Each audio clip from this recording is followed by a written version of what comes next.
Les 27 et 28 avril dernier, l'association Shifumi organisait à la salle municipale de Lamballe le festival 22 V'là les Jeux. Donc c'est un festival qui existe depuis 5 ans, c'est la 5e année. Donc c'est un festival qui a pour but de promouvoir également toutes les parties ludiques, notamment le jeu de société. Mais vous avez vu que dans cette salle-là, il y a plein de choses différentes. Il y a des gens qui font de la figurine, de la peinture, on a des jeux en extérieur, on a des jeunes qui ont créé les jeunes de la MJC qui ont créé leurs propres jeux, qui les présentent aujourd'hui au public. On a un magasin de jeux qui est présent, on a des éditeurs, on a vraiment plein de choses différentes. Mais l'animation principale gravitait autour des jeux de société. On va déjà des jeux où on joue en solo, à 2, à 3, à 7, à 8. Donc, le nombre de joueurs peut être très variable. On peut être sur du jeu très court, des jeux qui va durer 10 minutes, un quart d'heure, jusqu'aux jeux qui vont durer 3 heures, 3 heures et demie, 4 heures, pour les plus assidus.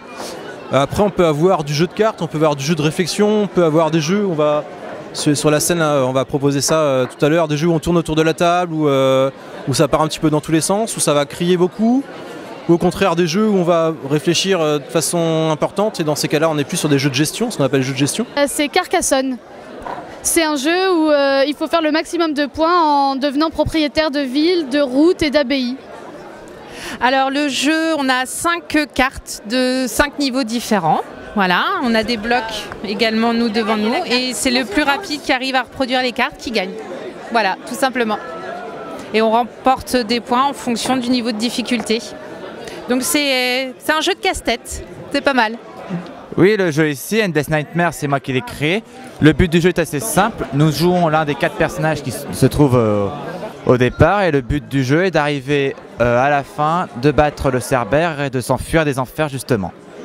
On a créé un jeu de société avec Kylian et du coup c'est un jeu de rôle et on incarne 2 personnages, enfin on n'a que 2 personnages jouables et le but c'est d'aller le plus loin et de défendre et de tuer le boss. Serial Battle, c'est un jeu indépendant qui n'est pas distribué en magasin pour le moment.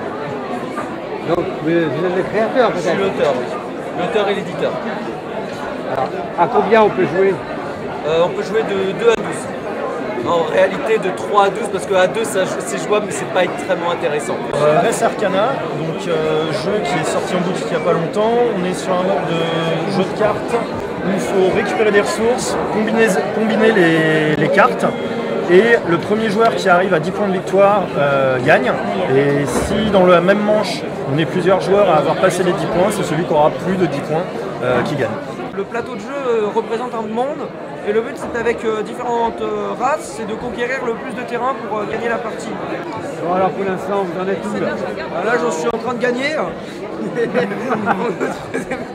Ça peut encore changer. Non, là on est sur une phase où là on est tous un peu en train de décliner. On va voir ce qui va se passer après. Vous êtes mal parti quoi. Disons qu'on n'est pas tous très bien. Ouais, tout simplement. Une banque de jeux venait également en appui au festival. Ici, on est à la banque de jeux, ce qu'on appelle la banque de jeux. En fait, c'est un peu comme une ludothèque.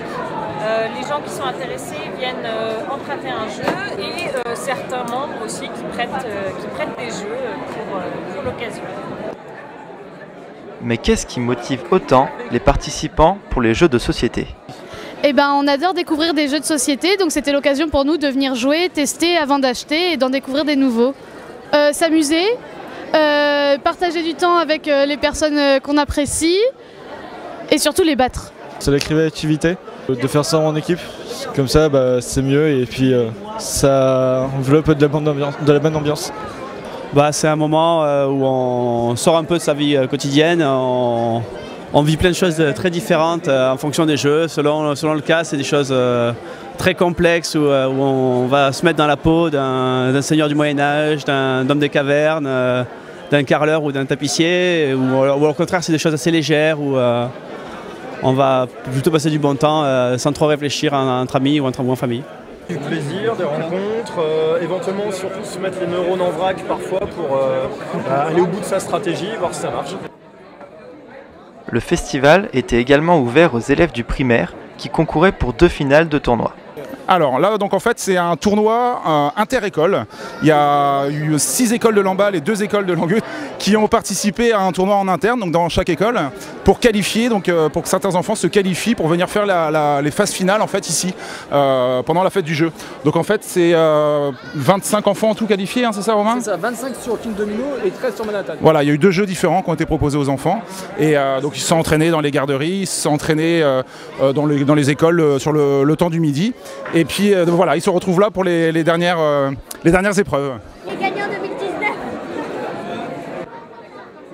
Le public pouvait aussi apprécier la peinture sur figurine. Bonjour, je m'appelle Jérôme, je suis figuriniste. En fait, je suis en train de terminer une figurine que je viens de faire. On fait le socle, je suis en train de finir le socle. Sur une figurine, le socle, c'est 50% de la figurine.